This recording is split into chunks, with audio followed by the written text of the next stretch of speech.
तो दोस्तों आज जो टॉपिक लेकर आया हूं उस टॉपिक का नाम है टर्मिनेशन क्यों। जी हाँ, कंपनी से आखिर निकाला क्यों जाता है। और अमूमन ऐसा देखा जाता है कि जिस महीने यानी ज्वाइनिंग होती है उसी महीने उसका टर्मिनेशन भी कर दिया जाता है। लगभग उसी सप्ताह मान लीजिए, मतलब उस महीने के अंदर जो सप्ताह में जो उसका जो ज्वाइनिंग होता है उसी सप्ताह में उसको निकाल भी दिया जाता है। आखिर ऐसा क्यों होता है, तो चलिए उस टॉपिक पे बात करते हैं। सबसे मेन पॉइंट होता है जब एक एम्प्लॉय का ज्वाइनिंग होता है उस कंपनी में, तो ज्वाइनिंग होते ही जो उनके आजू बाजू वाले जो इर्द गिर्द वाले हैं वो पूछने लगते हैं कि आपको सैलरी कितना कंपनी ने दिया, और वह सच बता देते हैं। जी हाँ, सच बता देते हैं। जैसे ही सच बताते हैं तो जो आजू बाजू वाले में जो होते हैं यानी जो उनके नजदीक जो उनके इर्द गिर्द में जो काम करते हैं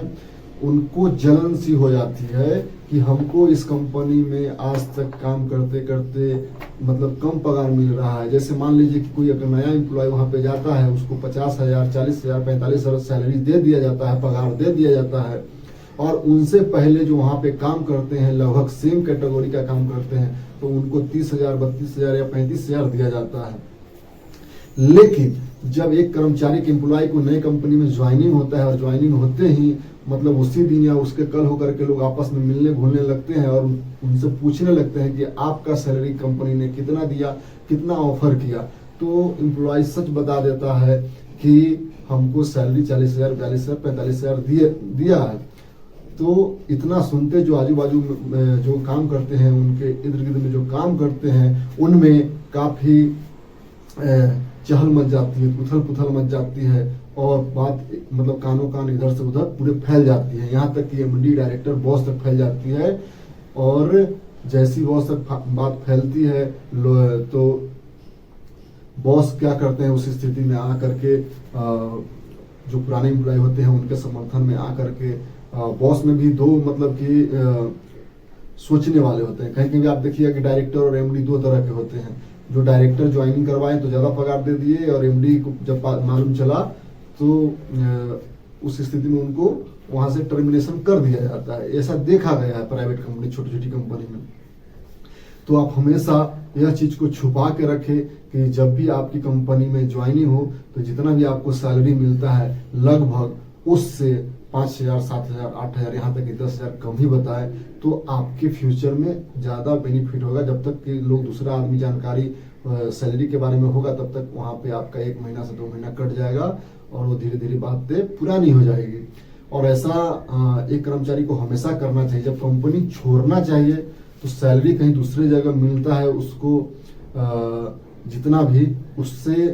20,000, 15,000 बढ़ा के बोलना चाहिए। लेकिन जब कंपनी में ज्वाइनिंग यहाँ पे करता है तो हमेशा 5,000, 10,000 कम ही बताना चाहिए। ऐसे में एक कर्मचारी, एक एम्प्लॉय उस कंपनी में स्थिर हो पाता है। दूसरा कारण क्या है कि जब उस कंपनी में जब ज्वाइनिंग हो जाती है, चाहे जितना भी उसको सैलरी मिले, और उसको सीखने का जो एबिलिटी होता है वो धीरे धीरे होता है। यानी भले ही आपका क्वालिफिकेशन कितना भी क्यों ना हो, लेकिन जिस पोस्ट पे, जिस एरिया में, जिस डिपार्टमेंट में आपको काम करने के लिए रखा गया है उस एरिया में आपका लर्निंग एबिलिटी स्लो है, धीरे धीरे है, और वह चीज एमडी और डायरेक्टर या वहां का जो बॉस होगा वो नहीं समझ पा रहा है, तो इस स्थिति में भी आपको टर्मिनेशन जल्द से जल्द कर दिया जाता है।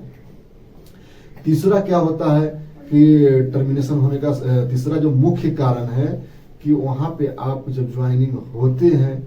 और जो आपसे उम्मीदें रखते हैं कंपनी, यानी जो आपको सोच समझ करके रखती है कि हम